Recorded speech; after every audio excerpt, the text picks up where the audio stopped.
जी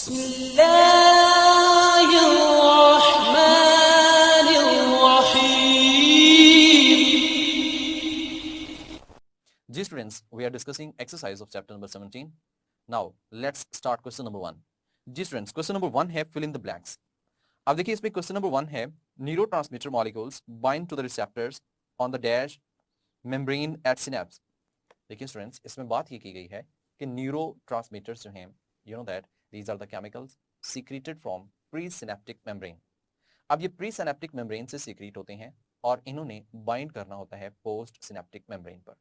यानी कि एक पहले वहां से रिलीज होंगे एक्सोसाइटोसिस से, और जब बाइंड करेंगे रिसेप्टर्स जो मौजूद हैं वो पोस्ट सिनेप्टिक मेम्ब्रेन्स पर मुश्तमिल होते हैं. तो इसका आंसर क्या होगा? Post synaptic membrane. Question number 2 की तरफ देखते हैं. Excess of dash hormone is secreted in Addison's disease. Student, अब यहाँ पे देखिए एडिसन डिजीज में होता क्या है. एडिसन डिजीज में कलर बहुत ही ब्लैक हो जाता है, या फिर आप ऐसे कह सकते हैं ब्राउन, डार्क ब्राउन हो जाता है. अब डार्क ब्राउन कलर होने की वजह क्या है? बॉडी के अंदर मेलानिन पिगमेंट जो है ये ज्यादा हो जाता है, जो कि एक ब्राउन पिगमेंट है. अब मेलानिन पिगमेंट ज्यादा हो गया, और ये किसकी वजह से ज्यादा होगा? That is due to hormone. ये एक हार्मोन की वजह से है जिसका नाम है मेलानोफोर स्टिमुलेटिंग हार्मोन. और ये मेलानोफोर स्टिमुलेटिंग हार्मोन, आप ये बात जानते हैं कि ये जाएगा बॉडी सेल्स के ऊपर, मेलानोसाइट्स के ऊपर, और मेलानोसाइट्स जो है वो मेलानिन प्रोड्यूस करेंगे, और मेलानिन जो है ये स्किन डार्कनिंग का प्रोसेस करेंगे, और ये एडिसन डिजीज कॉज करेंगे. तो इसका आंसर क्या होगा? MSH, melanophore stimulating hormone, which is responsible for darkening of skin, Addison disease के अंदर जो होता है. क्वेश्चन नंबर 3 की तरफ मूव करते हैं. Operant learning has been demonstrated and studied by dash and dash. Student, पूछा ये गया है कि ऑपरेंट लर्निंग जो है ये किसने स्टडी की और डेमोन्स्ट्रेट की. तो इसका आंसर जो है वो आप जानते हैं थॉर्नडाइक. इसने क्या किया? डेमोन्स्ट्रेटेड. एंड BF स्किनर, इन दोनों ने डेमोन्स्ट्रेटेड एंड स्टडीड, यानी कि इसको पढ़ा और उसके बाद फिर इसको स्टडी किया और इसको अंडरस्टैंड किया. ऑपरेंट लर्निंग भी आप जानते हैं कि वो जो स्किनर बॉक्स था उसके अंदर हम बात करते हैं कि वो स्किनर बॉक्स किस तरह से वर्किंग करता है, और इसी के नाम से ही उसको स्किनर बॉक्स रखा गया, जिसमें उसने वो रैट का एक्सपेरिमेंट और कैट का एक्सपेरिमेंट जो था वो परफॉर्म किया था. क्वेश्चन नंबर 4 की तरफ चलते हैं. Dash are plant hormones which delay the life of fresh leaf crops. Student, you know that यहाँ पे हम ये बात जानते हैं कि एजिंग को डिले करने वाला जो हमारे पास हार्मोन है दैट इज साइटोकाइनिन. तो साइटोकाइनिन ऐसा हार्मोन है which cause delay the life of fresh crops. जितनी भी लीफ होते हैं, फ्रेश क्रॉप्स होती हैं, उनको डिले करने के लिए, उनकी एज को डिले करने के लिए जो हार्मोन है वो साइटोकाइनिन हम यूटिलाइज करते हैं. क्वेश्चन नंबर 5 की बात करते हैं. All membranes of neurons have very active dash and dash pumps. अब ये बात तो जानते हैं कि हमारी जो न्यूरॉन्स हैं उनकी मेम्ब्रेन के अंदर एक्टिव ट्रांसपोर्ट के लिए पंप्स मौजूद होते हैं. इन पंप्स को हम सोडियम एंड पोटेशियम पंप के नाम से मेंशन करते हैं. तो स्टूडेंट, ये सोडियम और पोटेशियम पंप्स जो होते हैं वो तमाम न्यूरॉन्स की मेम्ब्रेन के अंदर एग्जिस्ट करते हैं. अब न्यूरॉन मेम्ब्रेन जो कि न्यूरोलीमा है उसके अंदर ये मौजूद होते हैं, और ये अबंडेंट अमाउंट में मौजूद होते हैं, एक्टिव ट्रांसपोर्ट परफॉर्म करने में इन्वॉल्व होते हैं. स्टूडेंट्स, क्वेश्चन नंबर 2 है, ओवरऑल हम बात करें तो उसमें है कि write whether statement is true or false and write the correct statement if false. अब उसने ये कहा है कि इस स्टेटमेंट को आपने आइडेंटिफाई करना है जो कि गिवन स्टेटमेंट है, क्या वो सही है या गलत है. अगर गलत है तो आपने ट्रू स्टेटमेंट जो है वो बतानी है. तो हम इसको डिस्कस करते हैं सिंपल जुबान में, हमसे ट्रू फॉल्स के नाम से मेंशन करते हैं. इसमें पॉइंट नंबर 1 यानी क्वेश्चन नंबर 1 है impulses travel much more rapidly along myelinated neurons. तो ये बात ठीक है, क्योंकि इंपल्सेस जो होते हैं वो माइलिनेटेड न्यूरॉन्स में बहुत स्पीड के साथ मूव करते हैं. ऐसी वजह क्या है? Because you know that myelinated neurons जो होती हैं उसके अंदर माइलिन शीथ मौजूद होती है जो कि एज इंसुलेटर के तौर पे काम करती है. इसमें नोड्स ऑफ रेनवियर मौजूद हैं. अब ये जो नोड्स ऑफ रेनवियर हैं यहाँ से नर्व इंपल्स एक से दूसरे में तीसरे में जंप करता जाता है, और ये जो जंपिंग होती है इसको हम सल्टेटरी इंपल्स के नाम से मेंशन करते हैं. तो इसमें ये ज्यादा स्पीड से मूवमेंट होती है, और मैक्सिमम स्पीड जो रिकॉर्ड हुई है 120 मीटर पर सेकेंड है, जबकि normal speed you know that 100 metre पर सेकेंड है. सो ये जो मैक्सिमम है that is in myelinated neurons. ये माइलिनेटेड न्यूरॉन्स की हम बात करते हैं, तो माइलिनेटेड न्यूरॉन्स में नर्व इंपल्स फास्टर स्पीड में मूव कर रहा होता है. तो ये बात ट्रू है. नंबर 2 पॉइंट पे है all glial cells consist of glials, all glial tissues consist of glial cells. Definitely ये बात भी ठीक है, बिकॉज यू नो दैट जितने भी ग्लियल टिश्यूज हैं, tissues are the collection of cells. तो जाहिर सी बात है अगर ग्लियल टिश्यूज हैं तो वो ग्लियल सेल से ही बने होंगे. और यू नो दैट इसकी एग्जांपल हमारे पास जो मौजूद है दैट इज शॉन सेल्स. अब जो शॉन सेल्स होते हैं ये माइलिन शीथ प्रोड्यूस करते हैं, और इनके कलेक्शन को हम न्यूरोग्लियल सेल्स कहेंगे. और ये कलेक्शन जो है वो सेल्स हैं, यही मिलकर आगे क्या बनाते हैं? टिश्यूज बनाते हैं. तो ग्लियल टिश्यूज जो होते हैं this are made up of glial cells. तो ये बात भी ट्रू है, ये स्टेटमेंट भी ठीक है. पॉइंट 3 है saltatory conduction is carried out by those nerve fibers that have nodes of Ranvier. Students ये बात भी ठीक है क्योंकि saltatory nerve impulse सिर्फ उन्हीं के अंदर कंडक्शन होती है जिनमें nodes of Ranvier मौजूद होंगे। अब nodes of Ranvier उसी वक्त होंगे ना जब उसमें माइलिन शीथ होगी। अगर माइलिन शीथ एग्जिस्ट कर रही है तो तभी तो वो एक ऐसा पॉइंट होगा जहां पे माइलिन शीथ मौजूद नहीं है, that is node of Ranvier। और इस तरह से नर्व इंपल्स एक नोड से दूसरी नोड से next node to node transmit करेगा। और इस तरह के जो जंपिंग नर्व इंपल्स होते हैं उनको हम साल्टेटरी इंपल्सेस के नाम से मेंशन करते हैं। स्टूडेंट नेक्स्ट पॉइंट है the myelin sheath of neuron is particularly good conductor of electric impulse, that is false. देखिए myelin sheath is made up of lipids और लिपिड्स जो होते हैं ये इंसुलेटर होते हैं। यहाँ पे ये बात की गई है कि myelin sheath of neuron is particularly good conductor, that is not a good conductor, that is a insulator. ये इंसुलेटर, तो आप इस स्टेटमेंट को आप ऐसे मेंशन कर सकते हैं कि myelin sheath of neuron is particularly insulator of electric impulses. ये इंसुलेटर है इलेक्ट्रिक इंपल्सेस के लिहाज से और इसी वजह से नर्व इंपल्स एक से नेक्स्ट और नेक्स्ट जो है वो क्या करते हैं, जंप कर रहे होते हैं इन साल्टेटरी इंपल्सेस की फॉर्म में। स्टूडेंट नेक्स्ट पॉइंट है point 5 the resting membrane potential is maintain largely by sodium pump. देखिए स्टूडेंट अब ये बात भी गलत है क्योंकि सिर्फ सोडियम पंप तो नहीं होते बल्कि सोडियम एंड पोटेशियम पंप होते हैं। तो स्टेटमेंट को आप ऐसे ट्रू कर सकते हैं, ये बात जो थी यहाँ पे सिर्फ सोडियम पंप्स के मुतालिक ये बात गलत है। तो ये करेक्ट इस तरह से हो सकता है the resting membrane potential is maintain by largely by sodium and potassium pump। तो इसमें सोडियम एंड पोटेशियम जो है these pumps are involved which is responsible for maintaining resting membrane potential otherwise that can unable to maintain। तो हम इसको इसके अलावा जो है इसके बगैर जो है वो मेंटेन नहीं कर सकते। सो इट इज नेसेसरी कि सोडियम पोटेशियम पंप जो हैं वो न्यूरॉन मेम्ब्रेन के अंदर होने चाहिए। स्टूडेंट 6 पॉइंट पे है hormones initiate new biochemical reactions in the body. ये बात भी गलत है। हम ये बात जानते हैं कि हार्मोन जो हैं these can not initiate new biochemical process. ये एक नया बायोकेमिकल प्रोसेस जो है वो स्टार्ट नहीं कर सकते। ये सिर्फ और सिर्फ एग्जिस्टिंग जो बायोकेमिकल रिएक्शंस होते हैं उन्हीं को रेगुलेट करने में इन्वॉल्व होते हैं। यानी कि अगर बायोकेमिकल रिएक्शंस बहुत स्पीड से हो रहे हैं, वो हमारी बॉडी के सेट पॉइंट से ज्यादा है तो उसको कम करना, और अगर सेट पॉइंट से कम है तो उसको क्या करना, स्पीड अप करना। तो रेगुलेशन के पर्पस के लिए यूटिलाइज होते हैं। These are not being utilised to maintain utilised to start new chemical reactions. तो इनकी वजह से न्यू केमिकल रिएक्शन जो है वो स्टार्ट नहीं होता। तो ये स्टेटमेंट गलत है। आप इस स्टेटमेंट को ठीक करना चाहें तो आप ऐसे दे सकते हैं hormones cannot initiate new biochemical reactions in the body but it is responsible for regulation of body mechanism। Body mechanism body reactions को रेगुलेट करने के लिए यूटिलाइज होते हैं। These are not being utilised to initiate a new biochemical reaction. Students question number 3 की तरफ चलते हैं। क्वेश्चन नंबर 3 है मल्टीपल चॉइस क्वेश्चन। तो इसमें से हमने बेस्ट आंसर जो है उसको क्या करना है, चूज करना है इन द गिवन ऑप्शंस में से। तो क्वेश्चन नंबर 1 है the neuron net of hydra lack. यानी कि हाइड्रा की हम जब बात करते हैं तो उसमें जो नर्व नेट होता है उसमें क्या चीज मौजूद नहीं है।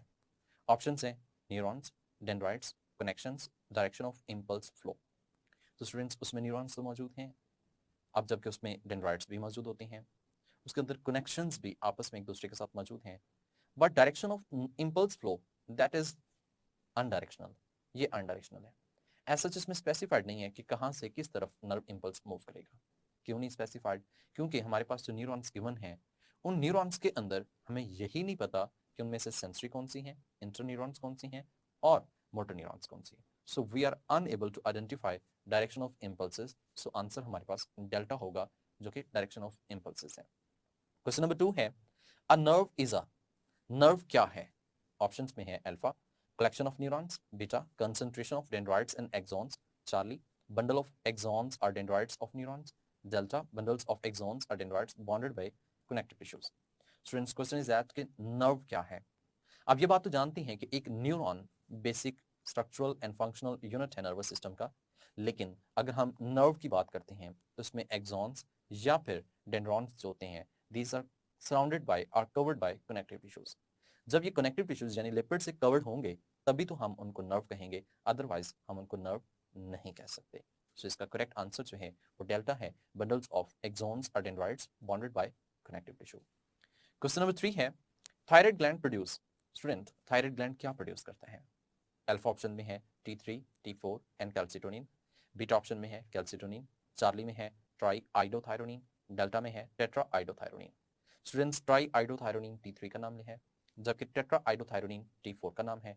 कलेक्टिवली अगर हम बात करें तो ये तीनों हार्मोन्स प्रोड्यूस कर रहा होता है, यानी T3, T4 एंड कैल्सिटोनिन, तीनों हार्मोन्स जो हैं वो थायराइड ग्लैंड जो है वो प्रोड्यूस करते हैं। सो करेक्ट ऑप्शन जो है वो अल्फा है, T3, T4 and calcitonin. Student next question है, what is the number of cranial and spinal nerves in man? इंसान के अंदर क्रेनियल और स्पाइनल नर्व्स का नंबर क्या होता है? स्टूडेंट्स हमने पेयर की फॉर्म में डिस्कस किया था कि क्रेनियल नर्व्स होती हैं वो 12 पेयर्स होती हैं। टोटल नंबर कितना होगा? 24। Same as is spinal nerves होती हैं 31 पेयर्स हैं। और वो जो 31 पेयर्स हैं दीज आर 62, ये 62 होती हैं। इस तरह से कलेक्टिवली अगर बात की जाए तो हम 24 एंड 62 ये पेयर करेक्ट ऑप्शन चूज कर सकते हैं। जबकि गिवन ऑप्शंस में अल्फा भी है 12 एंड 31, जो कि बिल्कुल गलत है क्योंकि यहाँ पे पेयर्स मेंशन नहीं किया गया। अगर तो पेयर्स मेंशन होता then both A and B correct answer होना था, और नन ऑफ दीज तो इसमें ऑप्शंस बनता ही नहीं है।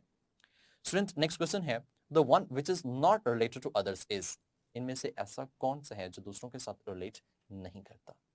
अल्फा ऑप्शंस में है क्रेटिनिज्म, बीटा ऑप्शन में है मिक्सोरीमा, चार्ली में है एक्सोथैल्मिक गॉइटर, डेल्टा में है डायबिटीज मेलाइट्स।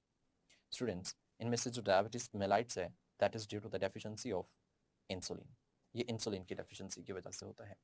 और ये आप जानते हैं कि insulin secreted from beta cells of pancreas, islets of Langerhans, उसके बीटा सेल से सीक्रेट होता है। जबकि अगर हम क्रेटिनिज्म की बात करें, मिक्सोएडिमा की बात करें या फिर एक्सोथैल्मिक गॉइटर की बात करें, that is related to thyroid gland, ये थायराइड ग्लैंड से रिलेट करते हैं। सो ऑप्शंस में हमारे पास बेस्ट ऑप्शन जो डिफरेंट नजर आता है इन चारों में से वो डायबिटीज मेलाइट्स है, जबकि बाकी तीनों जो हैं वो थायराइड ग्लैंड्स के डिसऑर्डर्स काउंट होते हैं। सो स्टेटमेंट ये थी, the one which is not related to others is, इनमें से ऐसा जो दूसरों के साथ रिलेट नहीं करता वो कौन सा है? तो उसमें डेल्टा करेक्ट ऑप्शन जो है वो कंसिडर किया जा सकता है, जो कि डायबिटीज एंड डायबिटीज मेलाइट्स है। स्टूडेंट्स नेक्स्ट क्वेश्चन है जी शॉर्ट क्वेश्चंस, यानी कि ये हमारे पास क्वेश्चन नंबर 4 आता है कि आपने क्या करना है, give answers to these questions या short answers to these questions. अब ये जो क्वेश्चंस हैं इनके आपने आंसर्स देने हैं, लेकिन वो शॉर्ट आंसर्स हैं। ऑलमोस्ट आपके पेपर के अंदर 2-2 नंबर का क्वेश्चन जो है वो आता है। आपने क्या करना है, लेट्स सपोज आपके पास क्वेश्चन है तो उस क्वेश्चन के हेडिंग के साथ आपने उसका आंसर देना होता है। For example question is that define circadian rhythms, circadian rhythms क्या होती हैं? अब ये बात आप पढ़ भी चुके हैं, अभी भी मैं आपको बताता हूँ। Such rhythms which show periodically is of about 24 hours are called circadian rhythms। circa about 1 day को हम कहते हैं, यानी कि अगर एक दिन के अंदर अपनी एक्टिविटीज को बार बार रिपीट हो रहे हैं तो वो कौन सी होती हैं? सर्केडियन रिदम्स के नाम से मेंशन किया जाता है। लैटिन वर्ड में हमने कहा सिरका का मतलब अबाउट होता है और डाइज का मतलब डे होता है, which means 1 day, so they are non as diurnal rhythms. हम इनको डायरनल रिदम्स के नाम से भी मेंशन करते हैं। स्टूडेंट जब ये क्वेश्चन आएगा डिफाइन सर्केडियन रिदम्स, तो उसमें आपने पहले बायोरिदम्स को डिफाइन करना है, which denote that the activities, repeating activities in the living organisms after a specific time interval is known as biorhythms। बायोरिदम्स को डिफाइन करें, उसके बाद आप सर्केडियन रिदम्स इनको क्या करें, डिफाइन करें, और फिर उसके बाद एग्जांपल्स भी लाजमी मेंशन करें, जैसे कि स्लीप एंड अवेक साइकिल जिसकी गिवन एग्जांपल है। जब आप इस तरह से कंप्लीट लिखेंगे तो आपको कंप्लीट 2 नंबर जो हैं वो इसके मिल जाएंगे। नेक्स्ट क्वेश्चन है, what's the difference between CNS and PNS? Students जब भी कंपैरिजन हम करते हैं, डिफरेंस करते हैं, तो हम एक कॉलम बना लेते हैं। तो इस कॉलम में आप एक साइड पे सीएनएस और दूसरी साइड पे पीएनएस मेंशन करें। आप इनमें कम से कम 4 डिफरेंसेस जो हैं वो लिख सकते हैं, लेकिन मिनिमम लिखना चाहें तो आप 2 भी लिख सकते हैं। जैसे कि सेंट्रल नर्वस सिस्टम की बात की जाए तो इसमें कहा गया है it provides central control of all the activities of the body, यानी कि जो पूरी बॉडी है उस तमाम की एक्टिविटीज को कंट्रोल करना सेंट्रल नर्वस सिस्टम का काम है। पेरिफेरल नर्वस सिस्टम का बात की जाए तो it connects peripheral parts of the body with CNS, यानी कि जो पेरिफेरल पार्ट्स होती हैं उसको किसके साथ? सीएनएस के साथ कनेक्ट कर रहा होता है। आप ऐसे भी कह सकते हैं CNS it contains brain and spinal cord, ये ब्रेन और स्पाइनल कॉर्ड पर मुश्तमिल होता है। जबकि अगर हम पेरिफेरल नर्वस सिस्टम की बात करें, it consist upon nerves and ganglia, ये नर्व्स और गैंग्लियन पर मुश्तमिल होता है। स्टूडेंट्स फर्दर डिफरेंसेस भी आप इसमें मेंशन कर सकते हैं, बट गिवन अगर आप 2 भी लिखते हैं तो ये आपको 2 नंबर इसके मिल जाएंगे, लेकिन कोशिश करें कि आप इसके 4 भी लिख सकते हैं। नेक्स्ट क्वेश्चन है, what are the functions of parathyroid gland? Student you know that parathyroid gland की आप हेडिंग दें, उसके हार्मोन्स के मुतालिक बताएं कि इसमें जो हार्मोन रिलीज होता है उसका नाम है पैराथॉर्मोन। अब ये हार्मोन क्या काम करता है, इसका एक्टिवेटर, इसका आगे सप्रेसर बताएं, फिर इसकी एक्टिविटी यानी कि इसका फंक्शन जो है वो भी आप इसमें बता सकते हैं। तो इंसान के अंदर हम कहते हैं कि ये पोस्टीरियर लोकेशन पर of the lateral lobes of thyroid gland पर मौजूद होता है, पैराथॉर्मोन प्रोड्यूस करते हैं, low levels of blood calcium ion जो है वो इसको स्टिमुलेट करता है, हाई लेवल जो होता है पैराथॉर्मोन की प्रोडक्शन वो इसको क्या करेगा, सप्रेस करेगा। और इसका काम जो होता है वो आप जानते हैं कि अगर लो सप्रेस कर रहा है, हाई जिसका लो लेवल जो है उसको स्टिमुलेट कर रहा है और हाई सप्रेस कर रहा है, तो इसका काम होगा कैल्शियम को बढ़ाना, इंक्रीज करना। सो ये बोन से कैल्शियम आयंस को ब्लड के अंदर, ब्लड कैल्शियम लेवल जो है उसको इंक्रीज करने के लिए रिस्पॉन्सिबल होता है। तो आप इसका फंक्शंस भी कंप्लीटली एक्सप्लेन कर सकते हैं। स्टूडेंट नेक्स्ट क्वेश्चन है, define the term hormone. Hormone को आपने इस टर्म को डिफाइन करना है। तो student, hormones are organic compounds of varying structural complexity produced by endocrine glands. They are poorly directly and transported via the blood towards or to respective target tissues. And you can give examples of these hormones. आप इन hormones के examples दे सकते हैं, like that insulin है, glucagon है, parathormone है, calcitonin है। There's a certain different examples are given in the book. आप उनको फॉलो कर सकते हैं। तो स्टूडेंट इस तरीकेकार से आप इस क्वेश्चन का आंसर जो है पहले डिफाइन करें, फिर उसके एग्जाम्पल जो हैं वो भी मेंशन कर सकते हैं। नेक्स्ट क्वेश्चन है, what are the commercial applications of auxins. Auxins की कमर्शियल एप्लीकेशन जो हैं वो क्या होती हैं। स्टूडेंट्स, आप ऑक्सिन हार्मोन को डिस्कस कर चुके हैं, पहले इसके मतलब भी बता सकते हैं कि इसका लिटिल बिट फंक्शन जो है, जो कमर्शियल इंपॉर्टेंस वैल्यू रखता है वो बता सकते हैं। उसके बाद आप बताएं कि इसकी कमर्शियल एप्लीकेशंस में हम नेफ्थलीन एस्टिक एसिड ये प्रोड्यूस करते हैं। अब नेफ्थलीन एस्टिक एसिड या फिर and IPA, these are used for stimulating fruiting and यानी कि इसमें हम फ्रूट को डेवलप करने के लिए और पार्थिनोकार्पी जो है इसको परफॉर्म करने के लिए यूटिलाइज करते हैं। पार्थिनोकार्पी का प्रोसेस आप जानते हैं कि हम इसमें विदाउट सीड जो है फर्टिलाइजेशन करवाते हैं, जिससे सीडलेस फ्रूट्स जो है वो डेवलप होते हैं। स्टूडेंट्स, एक और टाइप है इसकी 2,4-D। 2,4-D is used to kill weeds. ये वीड्स को किल करने के लिए यूटिलाइज होती हैं। Inhibit sprouting of potatoes, potatoes की स्प्रॉटिंग को इनहिबिट करने के लिए यूटिलाइज हो रही है। And to prevent premature fruit drop, और प्रीमेच्योर फ्रूट ड्रॉप एब्सिशन से हम कहते हैं, उसको भी प्रिवेंट करने में इन्वॉल्व होती है। स्टूडेंट्स, डिफरेंट फंक्शंस हैं, आप इनके बता सकते हैं। नेक्स्ट है जी, क्वेश्चन है, list different types of tropisms. Students, जब हम ट्रोपिज्म्स की बात करते हैं तो ये प्लांट मूवमेंट्स में आ जाता है। प्लांट मूवमेंट्स को आप पहले डिफाइन कर सकते हैं कि क्या होती हैं, किस तरह से होती हैं, कैसे हैं। फिर आप उसमें बता सकते हैं कि फोटोट्रोपिज्म जो है वो क्या है। Phototropism that is due to the source of the light, ये लाइट की वजह से होती हैं। Geotropism that is due to the gravity, ये ग्रेविटी की वजह से होती हैं। Hydrotropism that is due to the water, ये वाटर की वजह से होती है। Thigmotropism that is due to the touch, ये टच की वजह से होती हैं। और chemotropism that is due to the chemicals. सबसे पहले जब आप इसे डिफाइन करते हैं तो you can say that these are those movements which are in curvature form, जो कि कर्वेचर फॉर्म में होती हैं। These may be towards the source, ये यानी कि स्टिमुलस की तरफ हो सकती हैं, या फिर अवे फ्रॉम द स्टिमुलस हो सकती हैं। This can be of different natures. इनके नेचर जो है वो एक दूसरे से क्या कर सकती है, वेरी कर सकती है। जब एक नेचर वेरी करेगी सो इसकी बेस पर उनकी मूवमेंट्स भी क्या करेगी, वेरी करेगी, और उसको हम पॉजिटिव और नेगेटिव के नाम से मेंशन कर सकते हैं। If these are towards the stimulus that will be positive, if these are away from the stimulus that will be negative, उनको हम नेगेटिव मूवमेंट्स के नाम से कंसिडर करते हैं।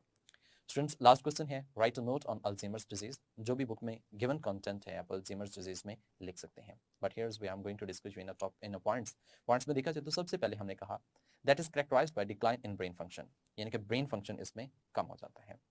अब ये भी कह सकते हैं कि इसके सिम्टम्स होती हैं वो सिमिलर हैं to the diseases that cause dementia, memory loss जो कॉज करती हैं, उससे इसकी सिमिलैरिटी जो है वो मिलती जुलती हैं, सिम्टम्स एक दूसरे से मिलती जुलती हैं। नंबर 2 पॉइंट पे बता सकते हैं, that was described by Alois Alzheimer's in 1907। उसके अंदर एक लड़का था जिसके अंदर ये डिस्कवर हुई थी, उसी की बेस पे इसका नाम जो है अल्जाइमर्स डिजीज रखा गया। स्टूडेंट्स, कॉजेज क्या है इसके, जेनेटिक प्रीडिस्पोजिशन हो सकती है जो कि फैमिली टू फैमिली रन करती है, मतलब जेनेटिक्स में हो सकता है। High level of aluminium, that is a very important MCQ two, कि एल्यूमिनियम जो है ये भी इसके ऑनसेट में रिस्पॉन्सिबल होता है। एज में ऑल्सो भी consider as important factor to cause decline of the brain function. Age की वजह से, यानी कि एजिंग जिसे हम पढ़ते हैं, उसकी वजह से भी क्या हो सकता है, उसकी ब्रेन एक्टिविटीज जो है वो डिक्लाइन हो सकती है। So these are the given short questions in your textbook. Next आपके पास है long questions that we have described in detail in the previous lectures. हम प्रीवियस लेक्चर्स में उनको डिटेल में डिस्कस कर चुके हैं।